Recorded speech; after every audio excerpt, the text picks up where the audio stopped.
Suki and Scott Show. This is one of the funnest shows I've ever done. Lady, when you're with me, I'm smiling. It's musical. It's magical. Suki and Scott, that's 7 of Hearts. Woo! Exactly. This is a sexy show. Someone's getting some action. Now, these larger-than-life personalities are on an exciting new journey as they bring you the Suki and Scott Show. You guys nailed it. You're great. You ask great questions. You listen. I answered you because I have respect for you guys, and it was a question respectfully put. The Suki and Scott Show is your one-stop destination for humor, You like De Niro and Kate Pierce. Counselor! entertainment, Jesse's girl. Wonderful. Can you paint with all the colors of the wind? and optimism. You guys have such amazing energy. Ultraviolet light, it gets in there and it just fights the kung flu, is that right? Okay. Let's laugh together. I love him. The Suki and Scott Show.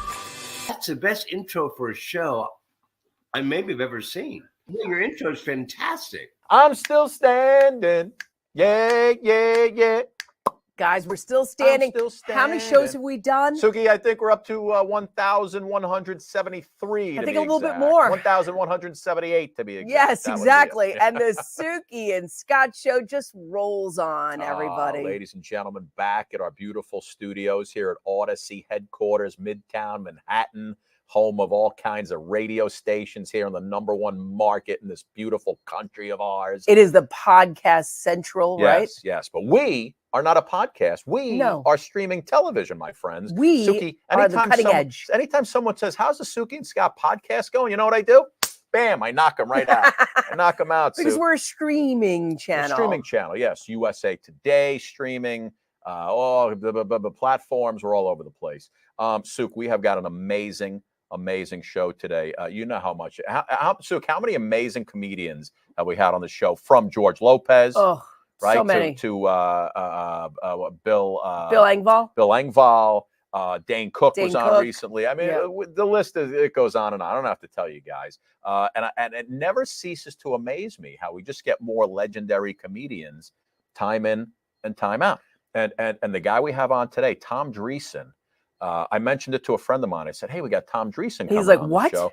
He's like, "I remember Tom Dreesen was like great friends with David Letterman." Yeah. And Letterman used to have him on the show all the time. I think he even filled in as co-host from time to time, or as a fill-in host. Those guys were good friends together. Old days at the Comedy Store. We're going to talk to him about it. But the major thing for Tom Dreesen is, I mean, the guy's been, listen, he's been on every program. I'm at the Tonight Show. So Tom Dreesen used to tour with Frank Sinatra. Wow. And he's known as the guy who made Frank Sinatra laugh. You know, you don't really see Sinatra laugh too often, right? I don't even think Sammy Davis Jr. made him laugh that much. But no, Tom Dreesen, and I mean, God, the older days of Vegas, you know, all Liza Minnelli and so many people. The guy is just an absolute legend. He's got amazing stories. Tom's coming up in just a few minutes. Suki's still doing it. He's in his 80s now, and he's still doing it. He's still out on tour. And let me tell you something. He doesn't look a day over 65. 65. I was going to say 71, but you gave him 65. All right. He looks great. He looks great. He looks amazing. He's been in show. I want to know what the secret is. Over 50 years in show business, and again, if you look at Tom's Instagram account, incredible, and you look at his clips of him on stage. I went down a rabbit hole one day, and I was just laughing and I mean, he's got such great material, and of course, so many years of experience to delve into. So Tom's coming up in just a few minutes, but before we do that, Suki, I commissioned Jeff, our crack executive producer. Are we doing another quiz? To come up with a quiz for us, little movie music quiz, Suki. Okay. So here he is. Like when theme songs were theme songs. Yeah, you know, listen, I don't know what he did, and you know it's always dangerous when we let him go off on his own. There's usually a firing that comes after any bit that he puts together. Okay. But here he is, and let's see what he came up with. All right, Jeff, take it away. Wait a minute. First, let's modify the intro, which was commissioned me, which was, what time did we go on? 10:30 today, I believe was our first show. I mean, I think it was I'm going to give it 10-19. Hey, Jeff, come up with a movie theme show and make sure we don't, have any problems with the copyrights. I'm like, you see the staff back here? There's nobody there. We're shorthanded. Yeah, it's 4th of July weekend. They're on strike. All right. Well, anyway, I tried, and we'll see if this works. We'll do 4, and we'll see how it goes. Now, you're only going to get one listen. So you have to listen very carefully. You're the host now, so you got to tell us what this quiz is about. Name the movie that this song is from. You will get one listen. One listen. The clips are 3 seconds. Okay. So some will be difficult. We'll some go together on this. in a second. Play together on this. All right. Go ahead. Here we go. Movie number 1. Name the movie. It's not a win if you name the song. You have to name the movie. Ready? Here we go. Song number 1.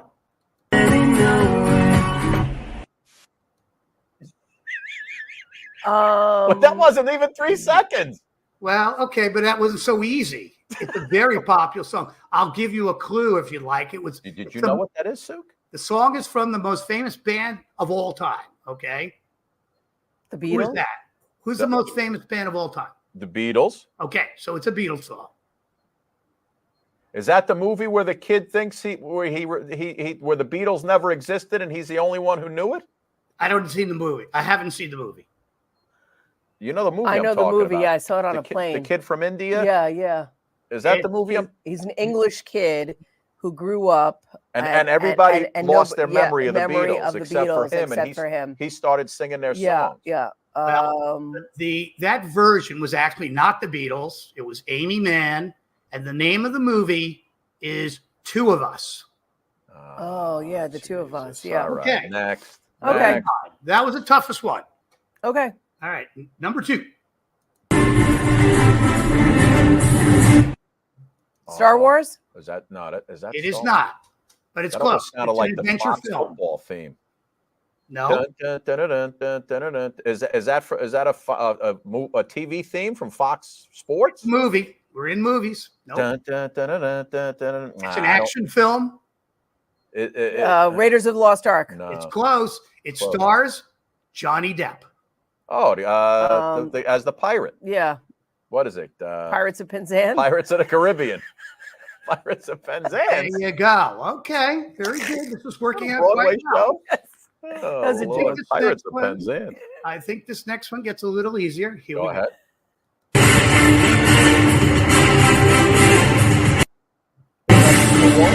Die Hard.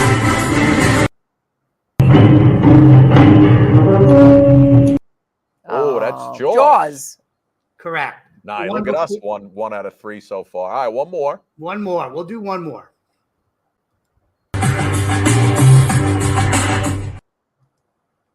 Oh, that one's easy. That sounds so familiar. So it's a classic. It was a TV show and a movie. Miami Vice. No. Dragnet. I can't play it again. No, I said Dragnet. No, but it had 3 permutations. Oh, Mission Impossible. Mission Impossible. Suki.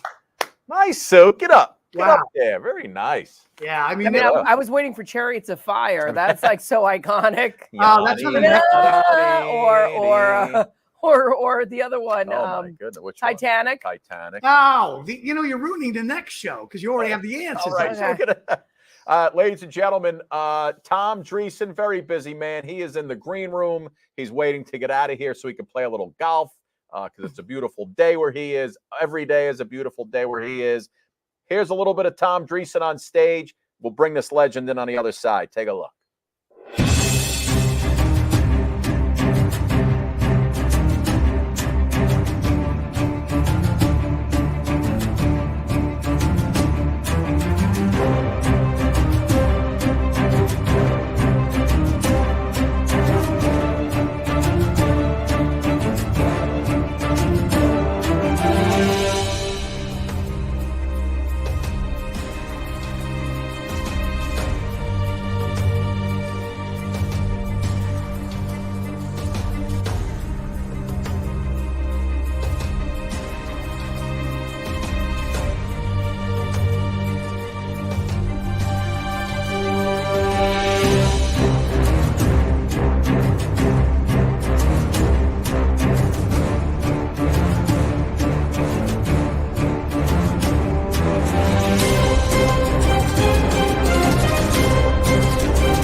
come out and take a bow.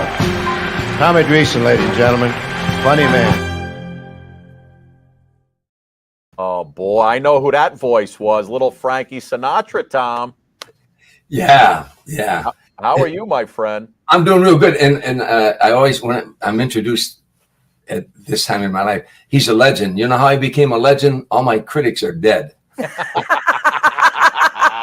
I love that. That's good. Tom, can I steal that? Of course. I did 61 appearances on The Tonight Show, and every time you did The Tonight Show, you had to come up with a new 5 or 6 minutes. You couldn't do two guys going to bar jokes. Johnny wanted original monologues. So every time I do those shows, all across the land, comics who don't write material and those who did write material but would sell it to comics would take a lot of my material. So every now and then somebody will come to me and say, could I sell you some jokes? I said, well, let me see what you have. And they show me jokes that I wrote in 1978. That's hysterical. That's hysterical. I love it. Tom, let me ask you a question. The first time, while you mentioned The Tonight Show, is that you? Is that your phone? You know what? I'm so sorry. That's in the next office, and I should have shut that off. My assistant is in Georgia on a film project, and so normally that would be off, but it's probably my agent saying they're watching me on the Scott and Suki show, you know. It was me. I'm sorry. Did I interrupt the show? Wrong number. Okay. It's done. I'm sorry. Hey, Yeah. Tom, Yeah. what would Don't have worry about happened it. if you were on The Tonight Show and Johnny's executive producer just popped on and walked onto the set? What would have happened to that guy? Freddie Cordova could do whatever he wanted, by the way. I fashioned my style with Freddie. Johnny could do nothing without Freddie. You, Suki, may be able to, but you could do nothing without me. Just make that clear, all right? The first time I did The Tonight Show, I got bumped. By the way, in those days, wherever you went in America in 1975, people say, what do you do for a living? You say, I'm a stand-up comedian. The next question out of their mouth was, oh, yeah, have you ever been on Johnny Carson? Sure. If you hadn't been on Johnny Carson in the eyes of America, you just weren't a comedian. That was a stairway to stardom for a stand-up comedian. Freddie Prinze did one appearance. He got a sitcom the next day. That's Wow. right. I'm broke. I got a wife and 3 kids. I was with a comedy team that split up. I'm on my rear end, and I finally get an opportunity to audition for The Tonight Show, and I got it. Now they told me, come on, and the following Tuesday to go on. I got there. They put me in makeup. I went up to my dressing room. They bring you down to the green room, and they came in and said, we ran out of time. Oh. They bumped me. They did that 3 times in a row. I got bumped 3 times in a row. The 4th time I'm in makeup, and Freddie DeCordova walked in the makeup room, and he said, I got bad news for you. I said, what? He said, you're going on tonight. Oh. So 28 million people watched that show. Not only did agents and managers and people that booked Las Vegas and all these and singers who were looking for comedians that could work clean for their audiences, the pressure was enormous. But my mother had everybody back in Harvey, Illinois watching. So if I bomb, I couldn't even go back home. Oh, my God. Well, now that leads me to the question I wanted to ask. So you bump 3 times, you get all this pressure, right? It's The Tonight Show. Do you remember? I know you remember. What was the first joke that you said, I'm leading with this joke? This is the first one that's coming out of my mouth.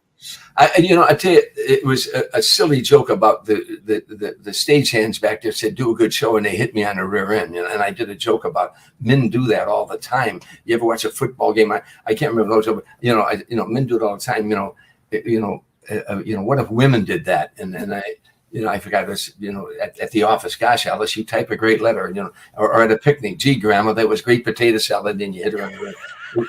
But I tell you what my closing joke was, that first Tonight Show, when you walk out there, the pressure's enormous. You can't see the audience, a bright light in your face. So I got the first joke, it got a laugh, and I got the second joke, and it got a laugh. Third joke, I hear Johnny Carson and Ed McMahon laughing behind me. Now I end up getting 8 applause. And I was done. I knew that it was a killer spot.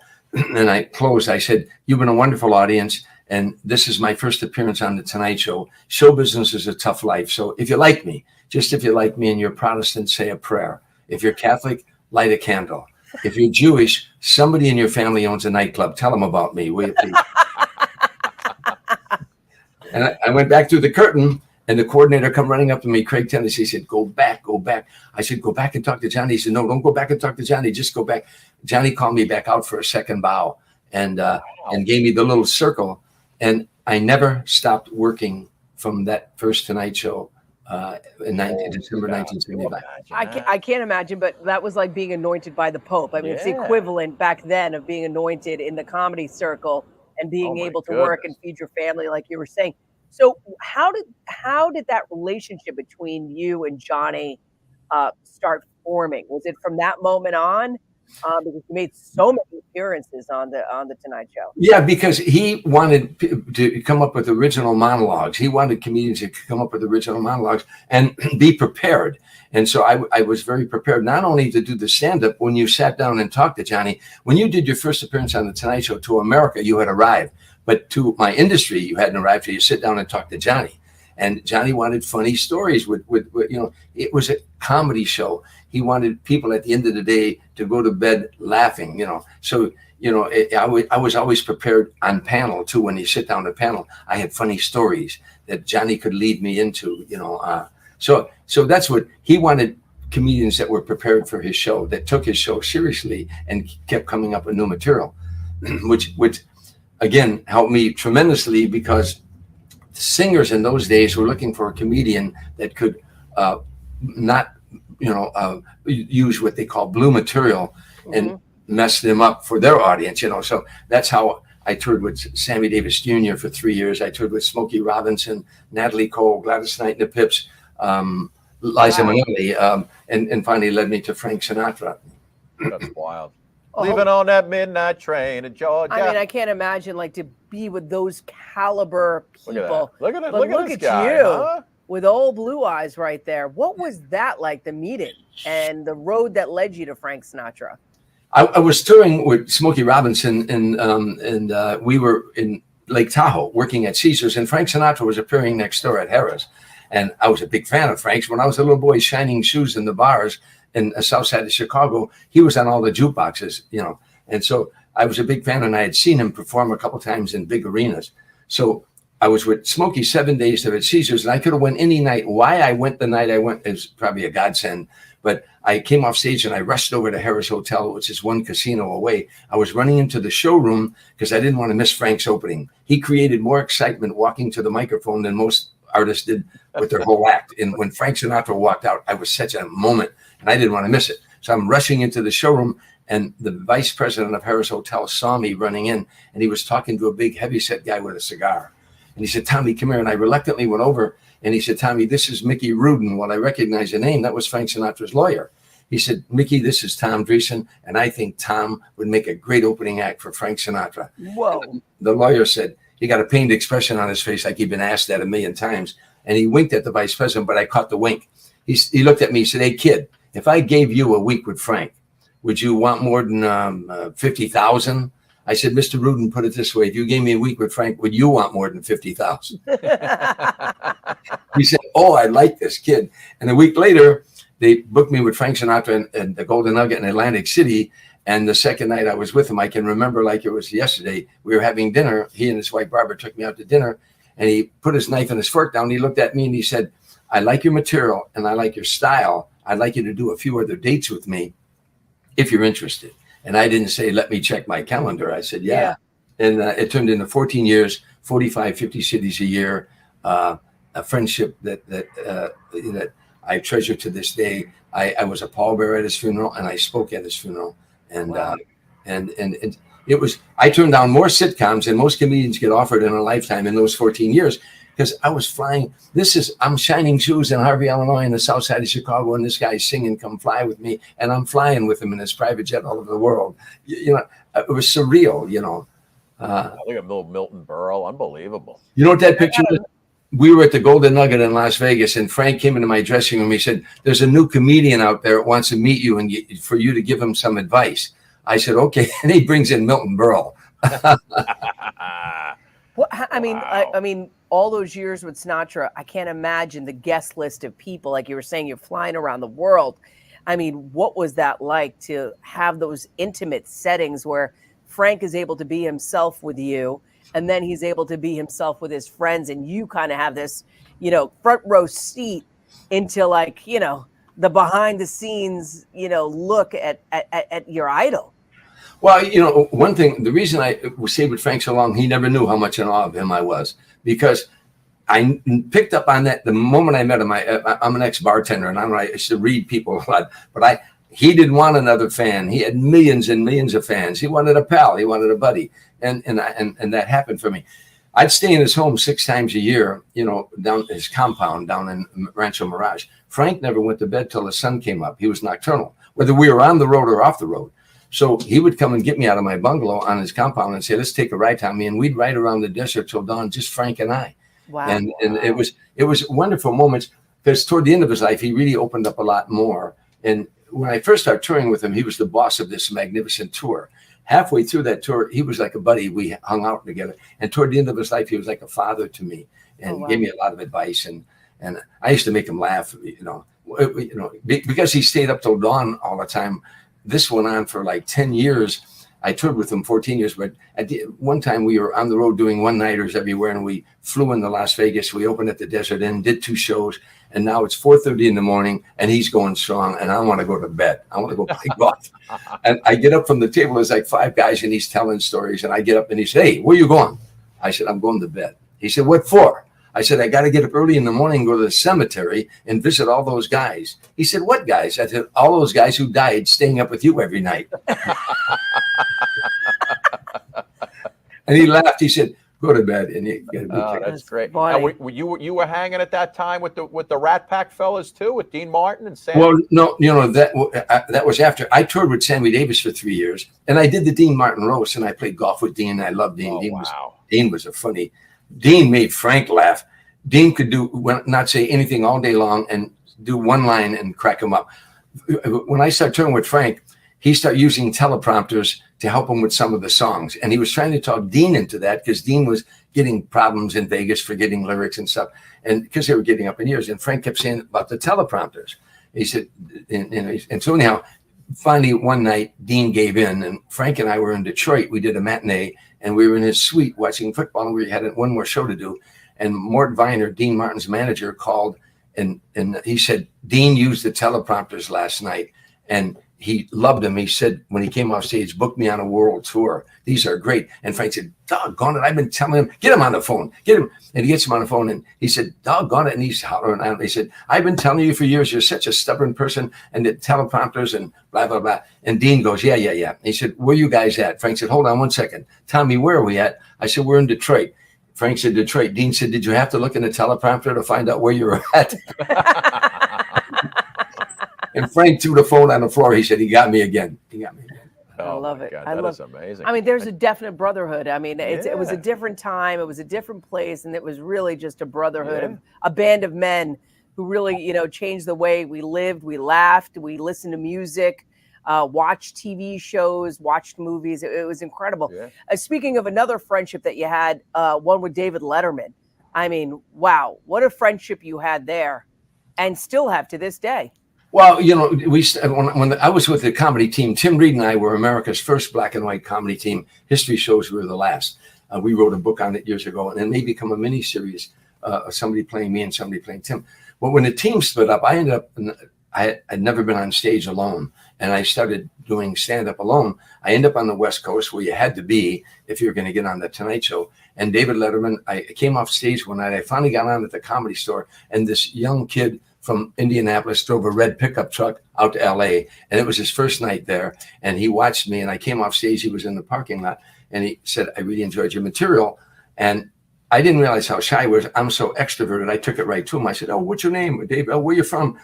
Indianapolis. I started asking about baseball, and was he a sports fan? And I kept taking it to him, and we became very good friends. We started playing racquetball together, basketball together. You guys, wasn't there like a Comedy Store basketball team, Tom? Yeah. I was the captain of that team, and Dave was on that team as well. And there's pictures of it, of all of us guys on the team. It was a great team. Jimmy Walker was on the team. We had 17 games that year. We lost one game. But anyhow, so Dave and I became very friendly, and when I finally became good friends with him, I realized how shy he was. Had I known that, I would have respected that and left him alone. But I'm so extroverted, I kept taking it to him, and by that time, we were good friends. I tell you something real quick. He called me a while back, and he said, hey, Tom, you know, every time you do an interview or I do an interview, we tell everybody how we met. You came off stage, I complimented your set. And I said, yeah. He said, well, it's a boring story.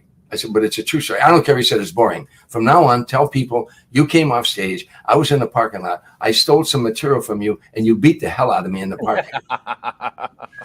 I said, now why? No, there's the basketball team there. Yeah. You see Dave on the left. He was a power forward.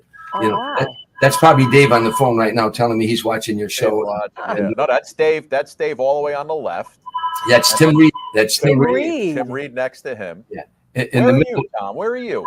I'm on the far right. On the very end. I'm standing next to Johnny Witherspoon, who just passed away. He was a dear friend of ours as well. And you see the little short guy in front is Corby. He did stand-up comedy. Now the two young black kids in front of us are Daryl and Dwayne Mooney. They were Paul Mooney's sons, and they were point guards, and they were really, really good. And the only way we could get the ball when we played with them, it was we had to steal it from them. The little guy in the middle was the center? The little guy. Yeah. Roger Peltz, the big guy up on top, was the center. He played at University of Louisville. And so we had a good basketball team. It was really, really good. The comedy store. Wow, Paul Mooney. What another great. What another legend. Yeah. Oh, wow. That's funny Letterman on the side. And Tom, let me, you've been doing this 50 years, a little more, and you're still out on tour doing the clubs, right? I'm doing it. Yeah, I do a one-man show, not so much a club. I do a one-man show in theaters called The Man Who Made Sinatra Laugh. It's a 90-minute show of stand-up comedy and a lot of fun. And then I segue to a bar where there's a bottle of Jack Daniels, which was Frank's drink of choice. Frank comes on the screen and he's singing to me. It's 2:45. There's no one in the place except you and me. Like I'm behind the bar. And when he goes off screen, I tell the audience the first time I heard that voice, I was shining shoes in a bar in the south side of Chicago, and he was on the jukebox. Then I take the audience from that little boy hearing Frank Sinatra on the jukebox in the south side of Chicago to one day carrying his coffin out of a church in Beverly Hills, California. I take them on a journey, and there's pictures and video of Frank and I, and some really fun stuff. It's really a fun show to do. That is amazing. Well, listen, I pulled a clip of you doing some quick stand-up in a small club. Jeff, run that clip. Let's take a look. My ex-wife, God rest her soul, she's not dead. I just wish God would rest her soul. What the hell was her name again? Oh, yeah, Plaintiff.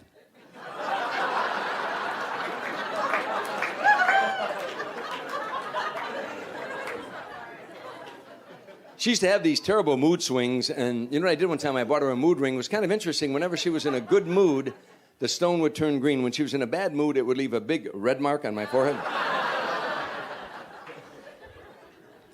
If a doctor ever told me I had 6 months to live, I'd want my ex-wife to come back and be with me, because it'd be the longest goddamn 6 months I've had.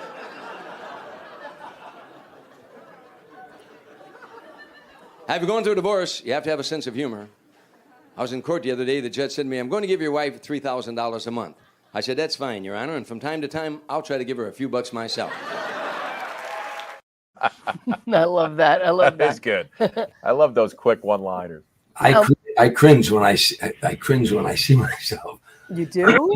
I think, first of all, that's the Laugh Factory, and I've been after that guy for years. It's not mic'd properly. He has no mics in the audience. That laughter comes through your microphone, and so when I cringe, I don't know. No matter what I see, I say I could have done that better. I always. Oh, of course. Yeah. But I just love the one-liners. Like I said, I got into a rabbit hole with you one day, just on Instagram, watching all your stuff, and I was cracking up. It was fantastic. I love. That's why I'm still doing it. I love stand-up comedy. I love making people laugh. I wrote a poem years ago. I'm not going to do it for you, but the opening lines are, as far back as I can remember, or shortly thereafter, I love to hear the sound of laughter. And I think it's invigorating. It's so much fun to make people laugh. People are healthier for having that experience because laughter is healing. It's no longer a theory now. Because of Norman Cousins, we now know that laughter is not only psychologically a deterrent, it's physiologically therapeutic. So comedians are physicians of the soul, it's just, if you find the work you love, many years ago, I read something, an old Irish proverb. The second you come out of the womb, God whispers in your ear what it is he wants you to do. And you search the rest of your life for that whisper. And when you find it, the wind gets at your back for the rest of your life. I was wandering aimlessly in so many different jobs. I spent 4 years in the military. I came out, I had a wife, 3 kids. I went from job to job. But one day I went on stage with Tim Reed, and we got a laugh at something I had written. And it was like an epiphany. I said, wow, this is what I want. A drug, right?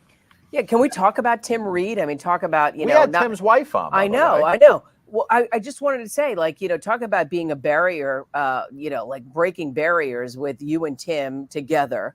But just what a phenomenal actor, person. I mean, like, what a phenomenal comedian he was. Venus himself. Flytrap, by the way. In his own right. Forget about not only Venus Flytrap. What about he was on a show called Simon and Simon? He played Downtown Brown. Yeah. What about Frank's Place? What about Sister Sister? He played Frank's the father. Place, Sister, exactly.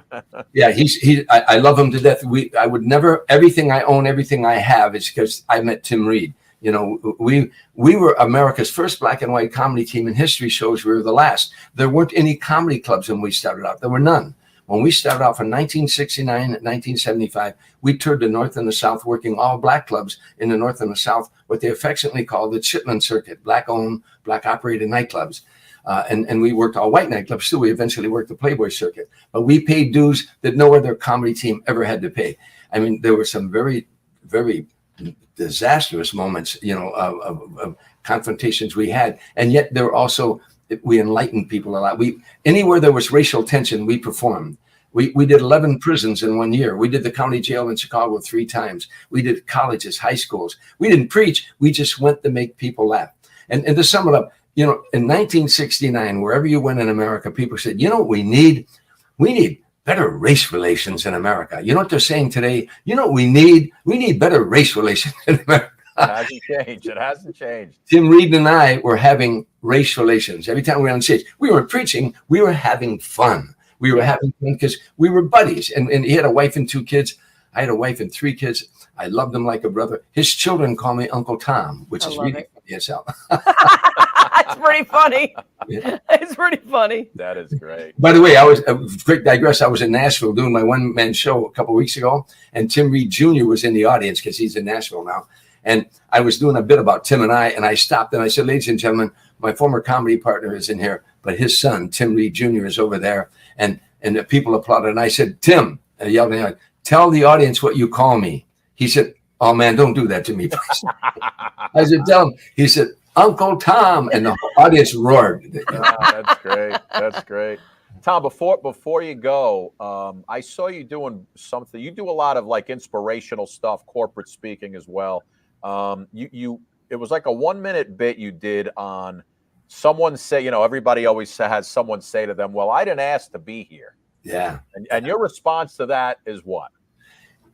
A young kid told me I give motivation talks all over the country at colleges, universities on 4 subjects: perception, visualization, self-talk, and develop a sense of humor. And I elaborate on those points. But a young kid, I said something about how long do you think you should live with your parents? It was at an all-boys college. Because there was a kid on the news at that time who was 32 years old, and his parents had to get a court order to get him out of the house. Get him out, yeah. And I was doing a joke on it. But I said, how long do you think you should live with your parents? And this kid said, till we're 50 or 60. And I said, really? Why do you say that? He said, Mr. Dreesen, you older folks just don't get it. We didn't ask to be here. And I said, I don't want to give you a biology lesson, but when the male and the female make love, from the male comes 5 million seeds. Did you know that? 2.5 million die instantly. The other millions die along the way. And soon there's only 100,000 seeds left. Then there's 50,000. Pretty soon there's only 100 seeds. Pretty soon there's only 5 seeds left. 4, 3, 2, 1, you. You. Don't ever tell me you didn't ask to be here. Bullshit. You fought to be here. I love it. Isn't that great? I love it. I love it. Tom, you are, listen, man, you're a very, very funny guy. Are you ever in New York? Yeah, I used to go there 4 times a year to do David's show. And, and then he let me host the show when he wasn't feeling good. So every time I'd see him, I'd say, you don't look so hot. You need to take some time off. But I haven't been there in a while. And I love New York. I love going to New York. But I may be bringing my one-man show because of the power of your show. Who knows? I may be. That's probably the phone going to be ringing in a minute. I hope I'd love so. to We see certainly it. hope I'd love so. to see it. Well, again, listen, this is going to run on all the USA Today platforms, and we hit a couple million folks every month, so we'll definitely. A lot of folks will see it.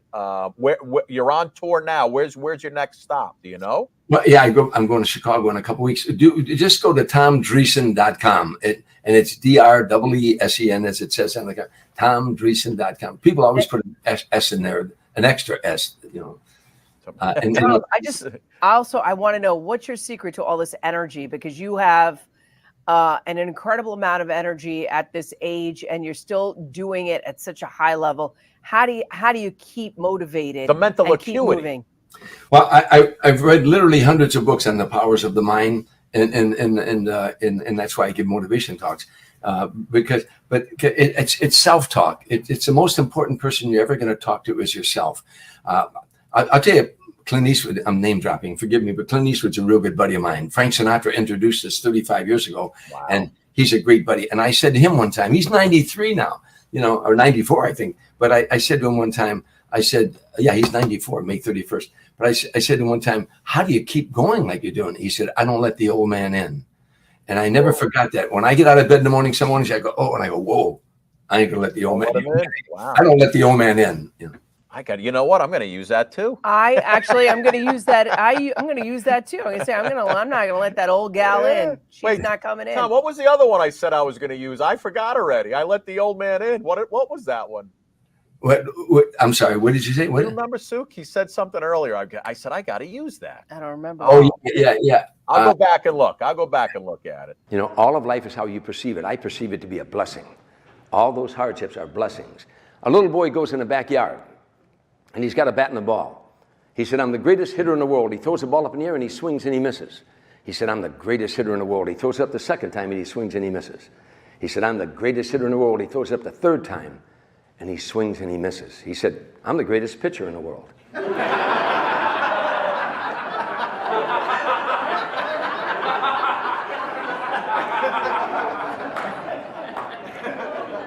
His perception. That's the way he perceived it. Tom, listen, before you go, how's this sound? Fly me to the moon. And, nobody interpreted lyrics like Frank. You forget, I'll wrap this real quick. We always know what a great singer was. You forget what a brilliant actor he was. He won the Academy Award and never took an acting lesson. When you gave Frank Sinatra a song, to him it was a script. What did the writer feel the night the writer took pen in hand? He would immerse himself in that lyric and become that lonely guy in a bar whose woman left him and he's never going to find love again. And you felt that. And the joy of a song.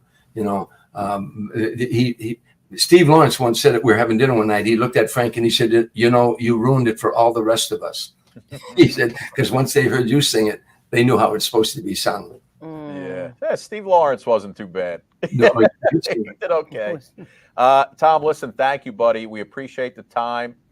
Take off that jacket, go play some golf, and we love you, pal. You're just an absolute legend and inspiration. Yeah. An inspiration, really. Thank you for all your pearls of wisdom. We really needed that. Thank you. I hope to get to New York soon, and I'd love to come in the studio and say hello to you. 100%. What's the website again? People can find you. TomDreesen.com. Beautiful, Tom. Thank you so much, buddy. Absolute pleasure. Okay, take care. So nice, so nice meeting you both. This was nice to meet you, Tom. Thank you very much. You. What a great guy. I mean, talk about just, he's 80-something years old, and look at the level of energy, professionalism, his ability to recall all of the things, all of those moments. He's lived a good life, Tom. And all of those experiences. Lived a good life. And you know what? I am so jealous that, you get to live that, see the private, intimate moments of people's lives that the rest of the world wants to know about. Exactly. Right? So could you imagine being on the road with Frank Sinatra? No. Now, I know Tom said I think he was married at the time, but can you imagine all the female I can imagine that attraction that was going on? but not only that, but can you imagine just hanging out with Dean Martin, Sammy Davis. I mean, the whole Smokey Robinson he was working with. It's just unbelievable. And Tim Reed, not a bad looking fella back in the day. Tim's wife was from Fresh Prince. Yes, I believe so. She played Aunt Viv. I got the old man. I know you got the old man inside of you. Her name, but a famous actress. Remember, she was on. She was talking about her absolutely meeting Tim. But I was just thinking about back in the days, you know, they were together like in the 70s, and that was unheard of. A black comedian and a white comedian both going on stage, being able to talk about themselves, and their race, and just put tease it each in, other. and put it into a context that made everybody feel comfortable. I mean, just thinking about that just gives me chills, because you know what? We're still talking about it, and we need to, like, you know, eventually one day, you know, come to peace with that. Yeah. Ladies and gentlemen, go check out Tom Dreesen at tomdreesen.com. Also, go look at him on Instagram, on his Instagram page, because you will sit there and you just laugh. He's got hundreds of jokes, one-liners, Suk, and you're like, that is very funny. Folks, we did it again. We fooled them. Another legendary guest. Lots more Suki and Scott show coming your way. We love you. Thank you so much for your support here on this program. Suk, say goodbye to the people, would you? Bye, everybody. Thank you so much. Until next time.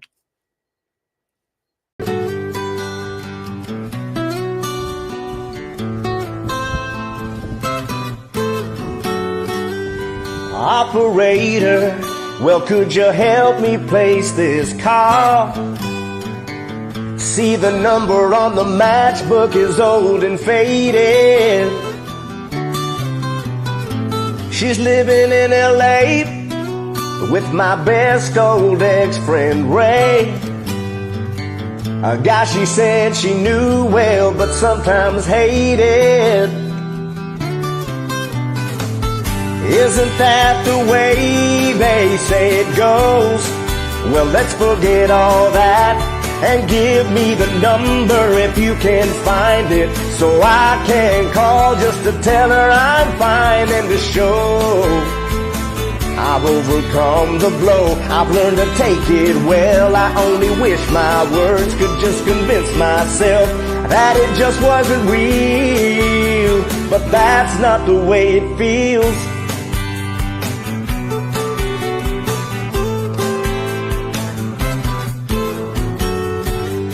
Operator, well, could you help me place this call? Well, I can't read the number that you just gave me. There's something in my eyes, you know it happens every time.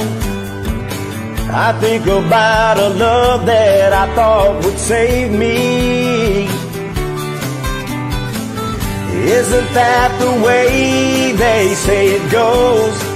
Well, let's forget all that and give me the number if you can't find it, so I can call just to tell them I'm fine and to show I've overcome the blow. I've learned to take it well. I only wish my words could just convince myself that it just wasn't real, but that's not the way it feels. No, no, no, no, no. That's not the way it feels. Operator, well, let's forget about this call. There's no one there I really wanted to talk to. Thank you for your time. Oh, you've been so much more than kind. And you can keep the dime. Isn't that the way they say it goes? Well, let's forget all that and give me the number if you can find it, so I can call just to tell them I'm fine and to show I've overcome the blow. I've learned to take it well. I only wish my words could just convince myself that it just wasn't real, but that's not the way it feels.